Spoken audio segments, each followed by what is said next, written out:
नमस्कार दोस्तों। आज मैं आपको एक ऐसी कहानी सुनाऊंगा, ऐसी संकल्प की कहानी, और ऐसी ही सुनते ही आपको इतना ज़्यादा मोटिवेट हो जाएंगे कि बस आप कायल हो जाएंगे उस आदमी का जिसने अपने संकल्प के लिए कितना संघर्ष किया और किन किन लोगों से संघर्ष किया और आखिरी में उसी की जीत होती है।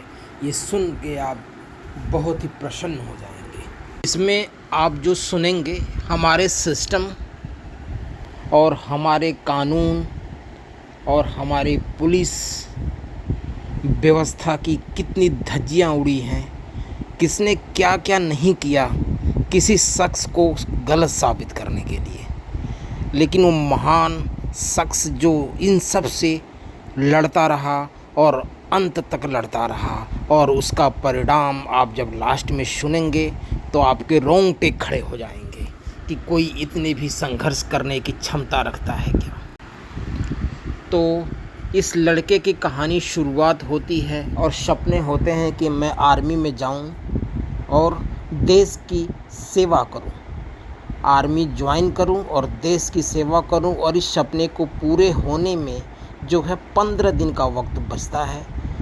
15 दिन का वक्त ऐसे बचता है कि 15 दिन बाद ही उसका कोई एग्ज़ाम था, एनडीए वगैरह किसी चीज़ का, जिसके द्वारा वो आर्मी में भर्ती होने का प्रोसेस में चला जाता। अपने सपनों को लेके अपने पूरा क्लियर था कि मुझे आर्मी में ही जाना है और देश की सेवा करना है। बस यही जद्दोजहद उसके दिमाग में चल रहा था, कैसे पढ़ाई करें, कैसे सिलेक्शन हो, कैसे मैं अपने घर परिवार को आगे लेके जाऊं। एक गरीब घर का लड़का, किसान घर का लड़का ये सोचता है, और ज़िंदगी में कुछ ऐसा भूचाल आता है कि पूरी उसकी ज़िंदगी पलट जाती है, पूरे रास्ते बदल जाते हैं, पूरा निर्णय उसका जो संघर्ष की कहानी यहीं से शुरुआत होती है। ये कहानी है अमित चौधरी, केठल गांव बागपत का रहने वाला होता है। बागपत एक हरियाणा में एक जगह है बागपत, वहीं पे एक गांव छोटा सा है कैथल। उस कैथल गांव का ये अमित चौधरी लड़का होता है। अभी 18 साल उम्र होती है इसकी, और इसी की कहानी हम आपको सुनाएंगे आगे, सारे आगे तक। होता कुछ ऐसा है कि उस दिन उसी के आगे पीछे एक पुलिस वाले का कत्ल हो जाता है, मर्डर हो जाता है, और सारे पुलिस महकमे और सभी लोग मिल के इसके ऊपर इल्ज़ाम लगाते हैं कि मर्डर इसी ने किया है। और उसी समय से इसका संघर्ष शुरू हो जाता है और ये ठान लेता है कि ज़मानत से बाहर आना है, वकील बनना है और इन सब पुलिस वालों को सबक सिखाना है। ये उसकी कहानी शुरू होती है इस बातों से, और उसे कितना टॉर्चर किया जाता है कि अपना कबूलनामा एक्सेप्ट कर ले कि उसी ने मर्डर किया है। कितना टॉर्चर किया जाता है, कितना परेशान घर वालों को उसको किया जाता है कि उस के सारे जो है कि धाराएं लगाए जाते हैं, यहाँ तक कि उसे फांसी हो जाए ऐसी धाराएं लगा जाती है उसके ऊपर, और ये लड़का सब बर्दाश्त करता है। तो आगे की कहानी हम शुरू करते हैं। तो चलो इस सच्ची कहानी की शुरुआत करते हैं। आज से 13 साल पहले की शुरुआत होती है कहानी की। 18 साल का लड़का जो अभी कॉलेज में है और वहाँ से उसकी कहानी बदलती है और शुरू होती है। तो इस लड़के की हम आपको कहानी शुरू करते हैं और बताते हैं कि कैसे कैसे क्या क्या हुआ। तो कहानी शुरू होती है दिगंबर जैन कॉलेज में, जहाँ से सुमित चौधरी ग्रेजुएशन की पढ़ाई कर रहा था।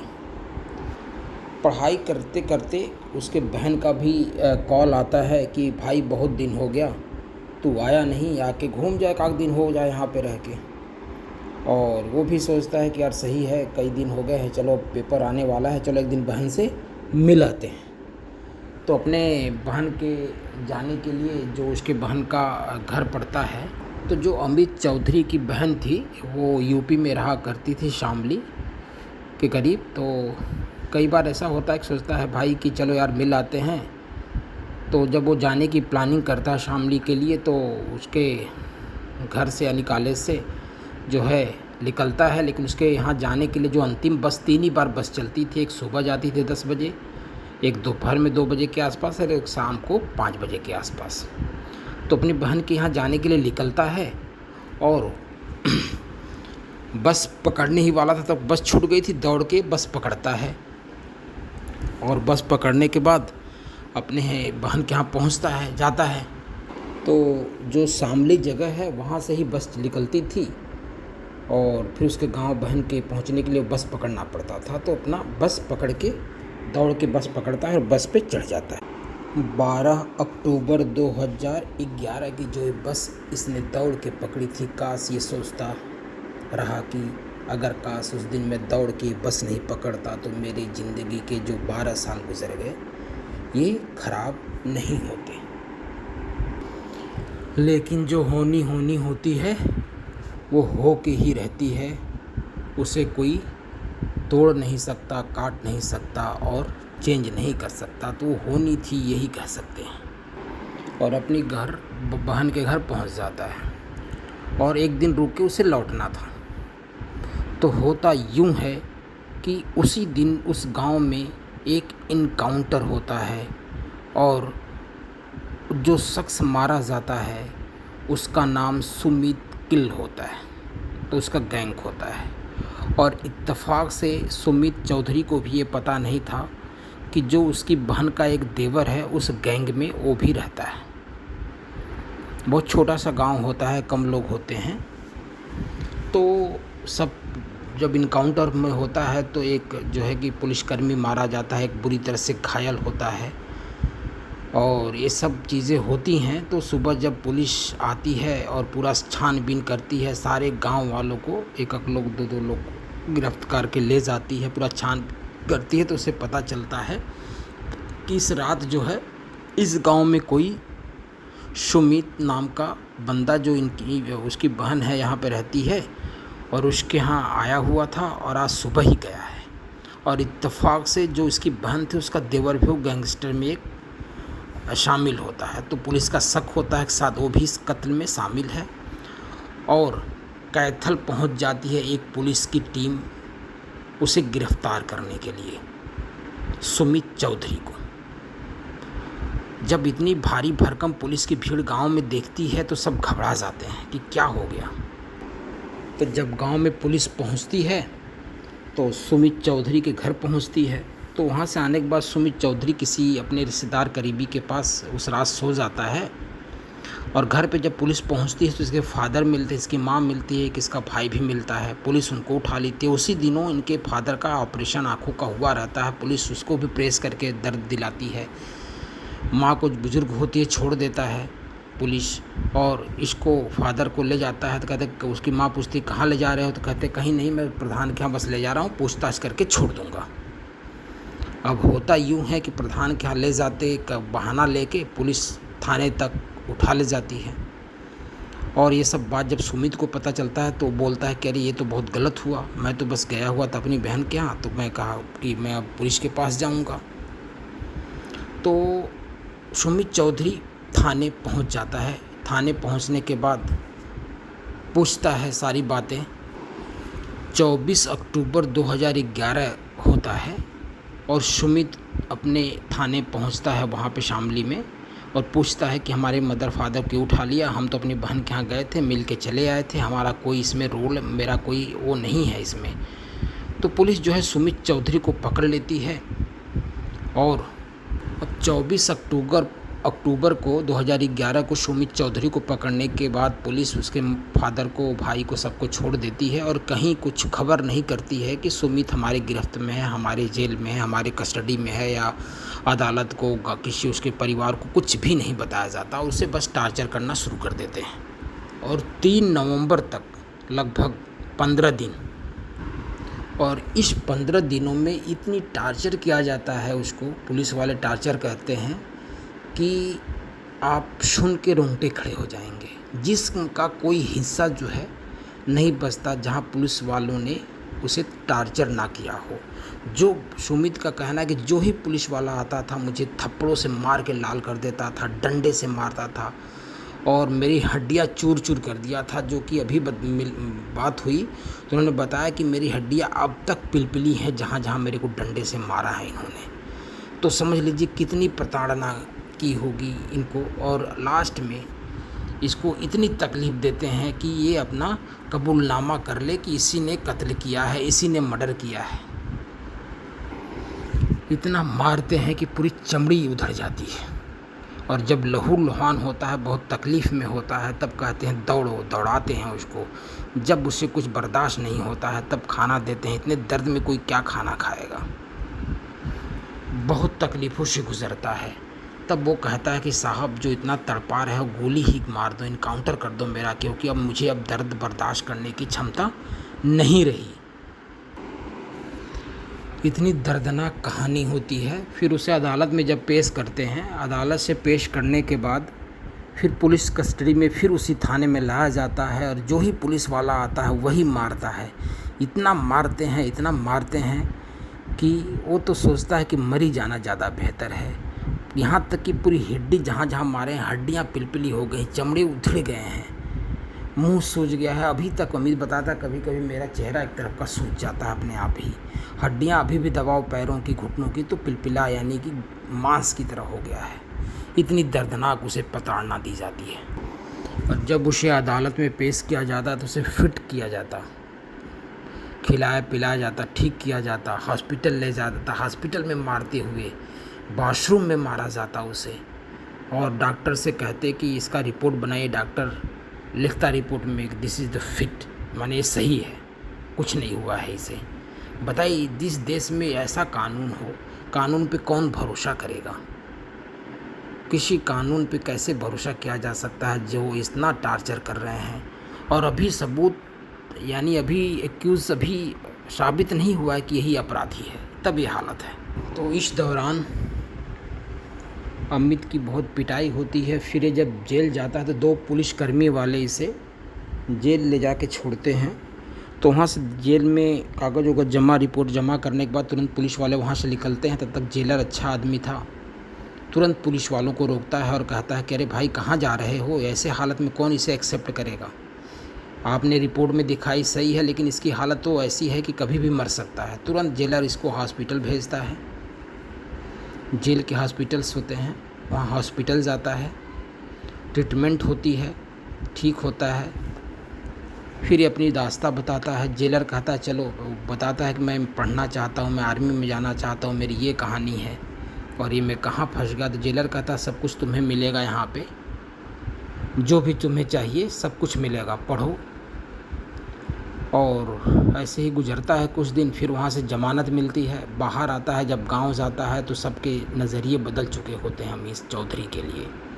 सारे गांव के लोग इसे देख के दरवाज़ा बंद कर लेते हैं कि ये तो गैंगस्टर है। बल्कि ऐसा भी होता है कि कहता है सुमित चौधरी की जब मैं गांव से निकलता था जो बड़े बुजुर्ग थे जिन्हें मैं नमस्कार करता था, अब वो नमस्कार करना शुरू कर देते हैं, और मैं सोचता हूँ कि मैं क्या एक क्रिमिनल हो गया, एक गुंडा हो गया।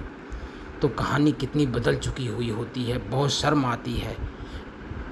और यहाँ तक कि पता चलता है कि जब जेल में जाता है तो बड़े बड़े गैंगस्टर जो होते हैं वो इससे मिलते हैं, कहते तुम मेरे लिए काम करो, तुम मेरे लिए काम करो, मेरे गैंग्स में सम्मिलित हो जाओ, तुम तो बहुत बड़े गैंगस्टर हो, तुम बहुत हिम्मती हो। ऐसी ऐसी कहानियाँ सुनाई देती हैं। यहाँ तक कि गांव में जब आता है तो गांव के लोग कहते हैं अपने बच्चों से कि इससे बात मत करना, इसके साथ उठना बैठना नहीं है आपको। ऐसी कहानियाँ चलती हैं। और यहाँ तक लोग कहते हैं कि इससे बात मत करो, अपने घर में मत बुलाओ, नहीं तो ऐसा ना हो कि पुलिस वाले हमारे पीछे पड़ जाएं कि तुम्हारा भी दोस्त है, तुम्हारा भी रिश्तेदार है, तुम भी इससे शामिल हुए हो। तो सब इसको जो है कि हाथ जोड़ते हैं कि इससे कोई बात नहीं करेगा। तो सुमित चौधरी ये सारे गांव के रिश्तेदारों को, दोस्तों के नज़रिए बदलते हुए देखता है। सब इसे बुज़ुर्ग भी नमस्ते करते हैं और पूछता है कि चाचा ताऊ आप क्यों मुझे शर्मिंदा करते हो, नमस्ते करते हो। तो सब कहते हैं कि नहीं तू बहुत बड़ा हो गया है, और सब उससे नज़रें फेर लेते हैं।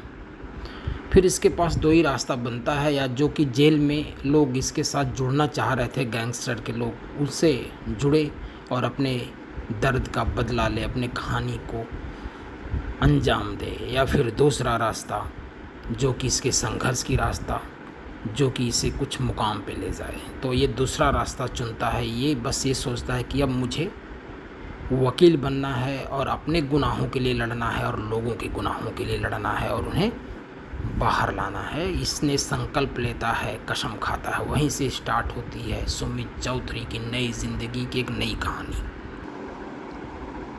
चौधरी चरण सिंह कॉलेज जाता है। फिर सुमित चौधरी वहाँ लीगल की पढ़ाई के लिए एडमिशन लेता है और फिर वहाँ से वो गुरुग्राम चला जाता है, जहाँ पे उसे एक वकील मिलते हैं और उनके यहाँ एक छोटी मोटी नौकरी कर लेता है, सीखने के लिए भी और अपना गुजारा करने के लिए भी। तो गुरुग्राम में इसको जो है नौकरी पे रख लिया जाता है। कुछ हिस्ट्री, कुछ चीज़ें बताता नहीं सुमित चौधरी, और वहाँ पे अपनी प्रैक्टिस वकील के साथ शुरू कर लेता है। अब कहानी संघर्ष की शुरू होती है। फिर जो है कि वही गुड़गांव में एक टेबल कुर्सी पे कैलेंडर लगाता, बेचारा कैलेंडर बेचता, कुछ पैसे कमा लेता उससे। कभी पुलिस वाले हटा देते तो वहाँ से हट जाता। तो एक लोग होते हैं, उन्हें थोड़ा रहम आती है, तो कहता चलो मेरे घर के सामने थोड़ा जगह है, वहाँ पे तुम कैलेंडर लगा के बेचा करो।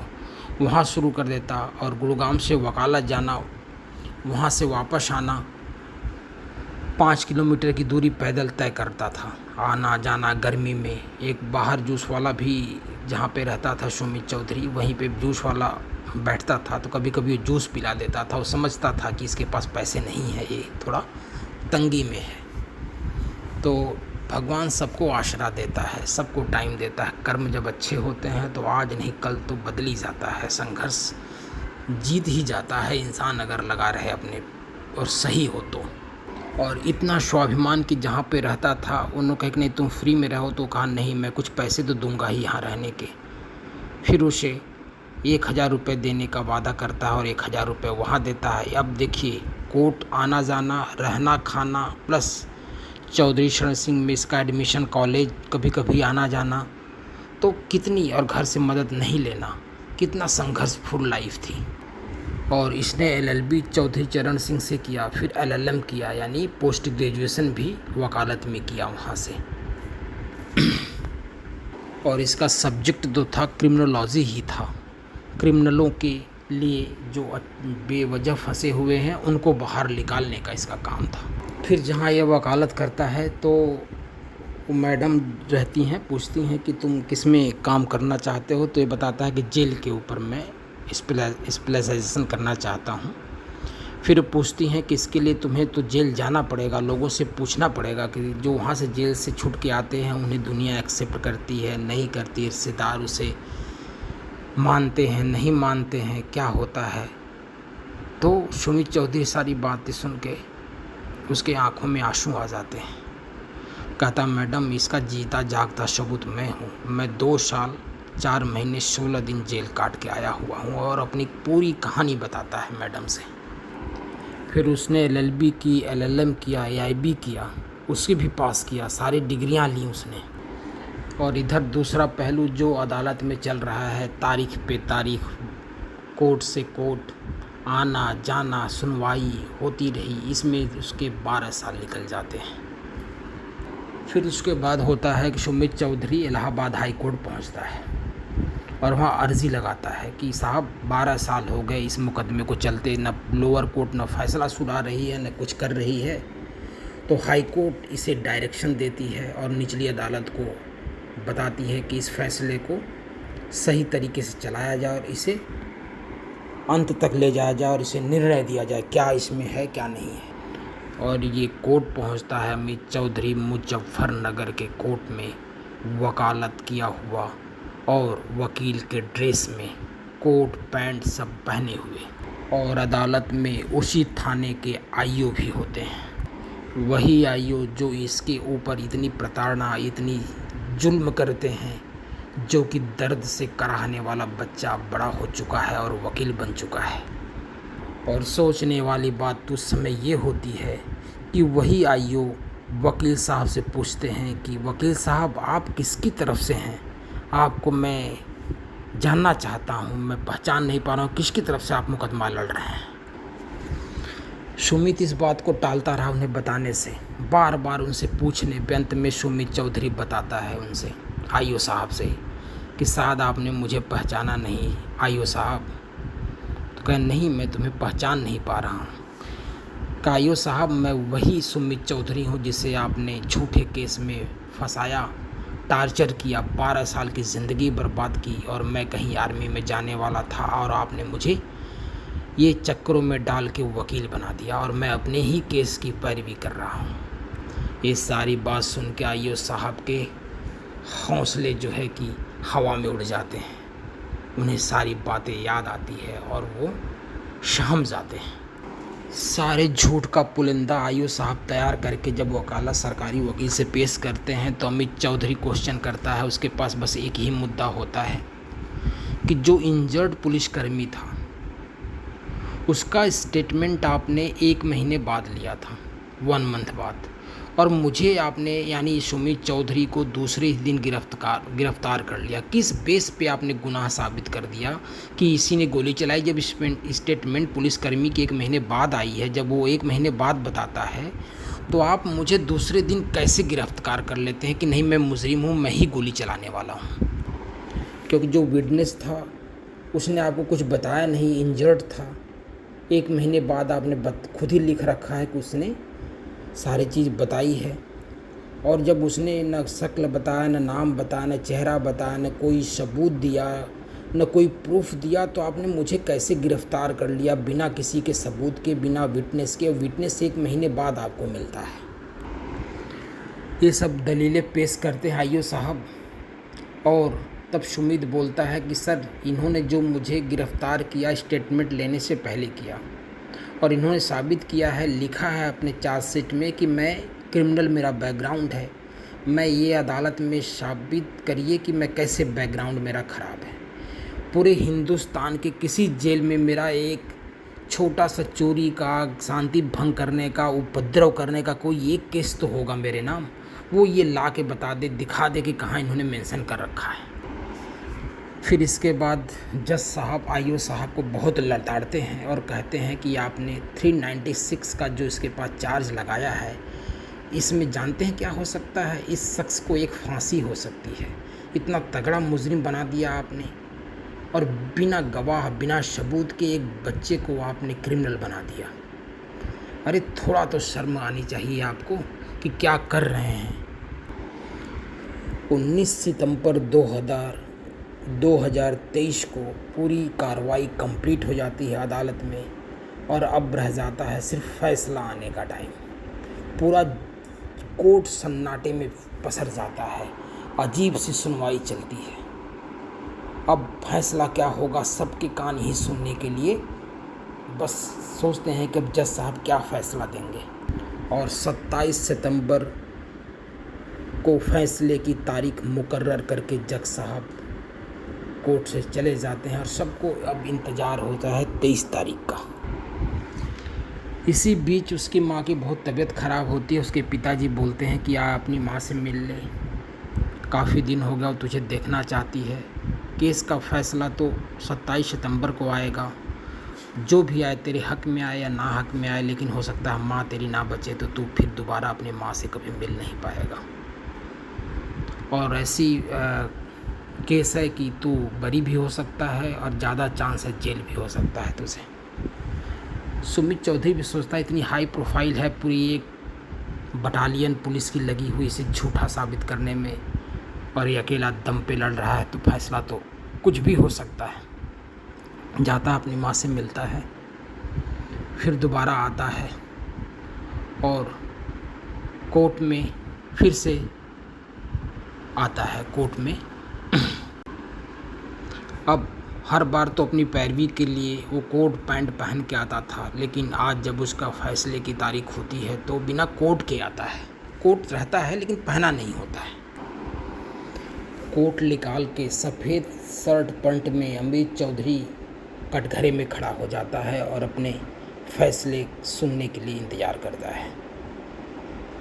जेल से निकलने के बाद पहली बार ये कटघरे में खड़ा होता है और अपने फैसले सुनने के लिए तैयार रहता है। बताइए 12 साल लग गए एक बेगुनाह को बेगुनाही साबित करने में। इसमें 17 लोग आरोपी थे। 17 में से एक को सारी उम्र की सज़ा सुनाई गई और को छोड़ दिया जाएगा, कुछ को कुछ हुआ, लेकिन अमित चौधरी को बाइज्जत बरी किया जाता है। अमित चौधरी बहुत रोता है, बहुत दुखी होता है कि हमारे 12 साल खराब हो गए केवल सही साबित करने में। सही नहीं कह सकते, सही को सही साबित करने में 12 साल लग गया। अगर ये गलत हो जाता तो शायद ये केस कभी कोई खुलता ही नहीं, न कोई सुन पाता इस बात को। इस 12 साल में उसने अपने ज़िंदगी के अच्छे बुरे लोगों को आते जाते बदलते देखा, मुंह फोड़ते देखा, लोगों को अपनी रवैयों को बदलते हुए देखा, दोस्त को, रिश्तेदार को, और नए रिश्ते अच्छे भी बहुत बने, जिसे उसने देखा कि कितनी सहानुभूति भी, अच्छे भी लोग हैं, अच्छे भी मिले उसको। तो बहुत रिश्ते बदले, बिगड़े, बने और उसे वो देखता चला गया। और अच्छे भी रिश्ते बने, चाहे वो मैडम हो जो वकालती से सिखाई, चाहे वो जो अपने घर के सामने कैलेंडर बेचने के लिए जगह दिए थे, रहने के लिए जगह दिए उनको, या फिर उस जूस वाले को जो जानता था कि इसके जेब में पैसे नहीं और जो आने के बाद जूस पिलाता था। तो बहुत सारे रिश्ते बने, और अच्छे भी और बुरे भी। 27 सितंबर 2000 की तारीख वो तारीख है जो कि एक बेहतरीन फ़ैसला जज सुनाते हैं और किसी की ज़िंदगी बदल जाती है। सही का परिणाम सही होता है, ये साबित होता है। और इसके जो सबसे करीबी जो जेलर साहब जो सबसे ज़्यादा मदद करते हैं, वो वकालत गुरु मैडम जो इनकी मदद करती हैं। तो बहुत सारे रिश्ते ऐसे होते हैं, बनते हैं, बिगड़ते हैं, रास्ते बहुत बेहतरीन होते हैं। ज़िंदगी इसी में बहुत बेहतरीन होती है दोस्तों। तो इसीलिए सही का रास्ता सही होता है, आज नहीं, कल नहीं, परसों नहीं, कभी न कभी सही होता है। और जब तक सही नहीं होता है तब तक पिक्चर ख़त्म नहीं हुई है मेरे दोस्तों। पिक्चर तब ख़त्म होती है जब सब कुछ सही हो जाता है। अगर सही नहीं होता तभी पिक्चर बाकी है मेरे मित्रों। कभी भरोसा, कभी हिम्मत मत हारो। ज़िंदगी में अच्छा तभी होगा जब अच्छे करते जाओगे, और जब अच्छा तभी आएगा जब आप उस जगह पहुंच जाते हो। तो पिक्चर अभी बाकी है मेरे मित्रों। फिर लास्ट में होता है कि भाई अब वही तो लोअर कोर्ट का फैसला था, फिर हाई कोर्ट जाएगा। लेकिन आपको बता दें, फिर आईओ साहब ने हाई कोर्ट में कोई अपील नहीं की, कोई अदालत का कोई चक्कर नहीं हुआ, केस वहीं पे रफा दफा हो गया। तो ये होता है संघर्ष की कहानी, और ये होता है जीत की कहानी। इससे के 2 रास्ते थे अमित चौधरी के पास, एक अच्छा और एक बुरा, और उसने अच्छा चुना और अच्छे मुकाम पे पहुंचा।